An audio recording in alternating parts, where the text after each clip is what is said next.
ഈ വേദിയിലും സദസ്സിലുമായി സന്നിഹിതരായിട്ടുള്ള വിശിഷ്ട വ്യക്തികളെ, സഹോദരി സഹോദരന്മാരെ, എന്നെ സംബന്ധിച്ചിടത്തോളം ഇന്നിവിടെ എത്തിയത്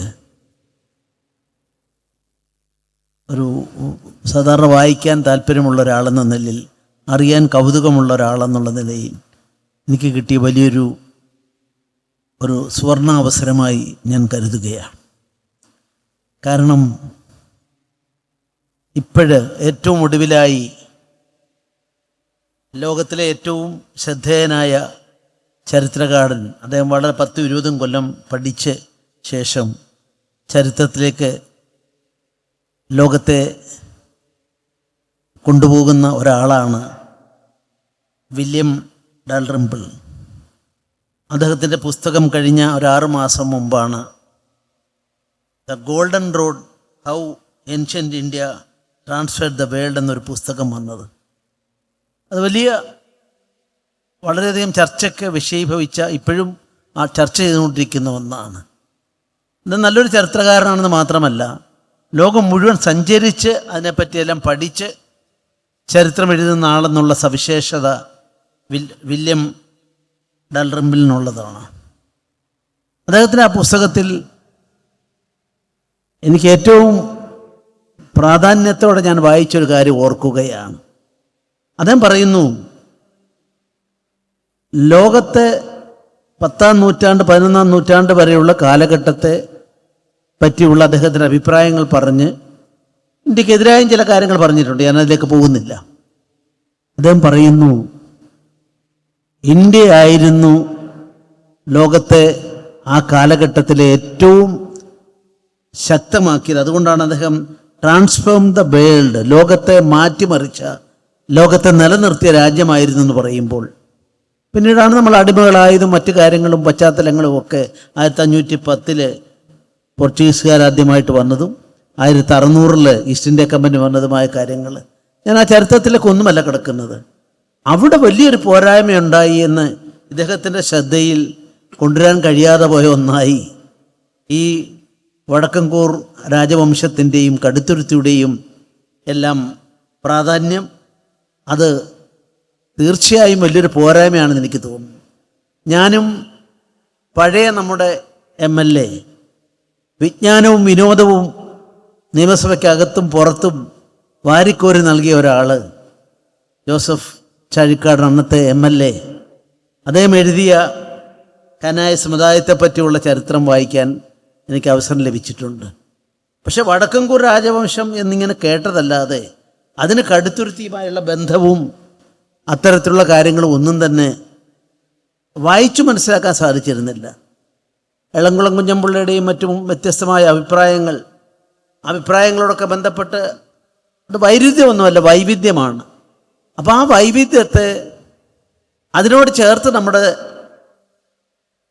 നാടിൻ്റെ ചരിത്രത്തെ, ഗതകാല സ്മരണകളെ, നാം പിന്നിട്ട യാത്രയിലെ, നമ്മുടെ പൂർവികർ പിന്നിട്ട യാത്രയിലെ കാര്യങ്ങളെക്കുറിച്ച് കണക്റ്റിംഗ് ലിങ്കില്ല.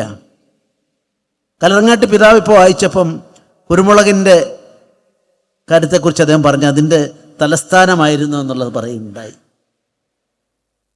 ഈ വില്യം അദ്ദേഹത്തിൻ്റെ പുസ്തകത്തിലെ ഒരു പ്രധാനപ്പെട്ട വിഷയം അതാണ്. അദ്ദേഹം പറഞ്ഞു, ഈജിപ്തിൽ എങ്ങനെ ഈ ഡെഡ് ബോഡികൾ സൂക്ഷിച്ചു, പിരമിഡുകൾ ഉണ്ടായി. അതിന് കാരണമായിട്ട് അദ്ദേഹം പറയുന്നത് കുരുമുളക് വേണ്ടത്ര ഉപയോഗിച്ചു എന്നുള്ളതാണ്. ആ കുരുമുളക് വന്നത് നമ്മുടെ നാട്ടിൽ നിന്നാണെന്നാണ് ജനറലായിട്ട് വസ്തുനിഷ്ഠമായിട്ട് അദ്ദേഹം പറഞ്ഞത്.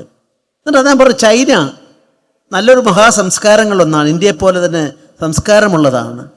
പക്ഷെ നിങ്ങൾക്കവിടെ പോയാൽ നമ്മുടെ നാട്ടിൽ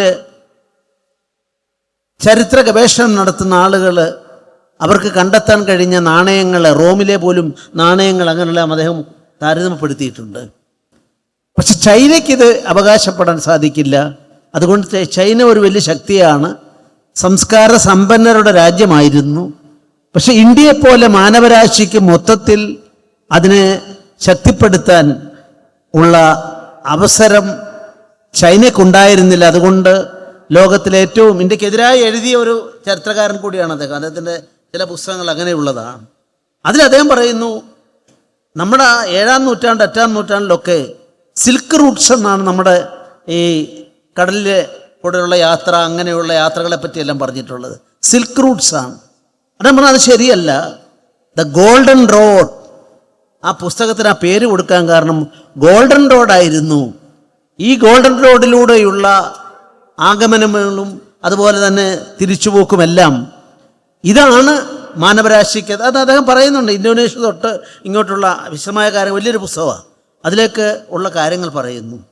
അങ്ങനെ ഇത് എൻ്റെ സ്മൃതിപരത്തിലൂടെ ഇപ്പം കടന്നു പോയപ്പം, ഞാനിവിടെ നിന്ന് കേട്ടപ്പം എനിക്ക് തോന്നുന്നു വലിയൊരു പോരായ്മയാണ്. ഇത് കടുത്തുരുത്തിക്കാർക്ക് വേണ്ടി മാത്രമുള്ളതല്ല, MLAയ്ക്കോ അല്ല ഇവിടുത്തെ അതിൻ്റെ കമ്മിറ്റിക്കാർക്കോ വേണ്ടിയുള്ളതല്ല.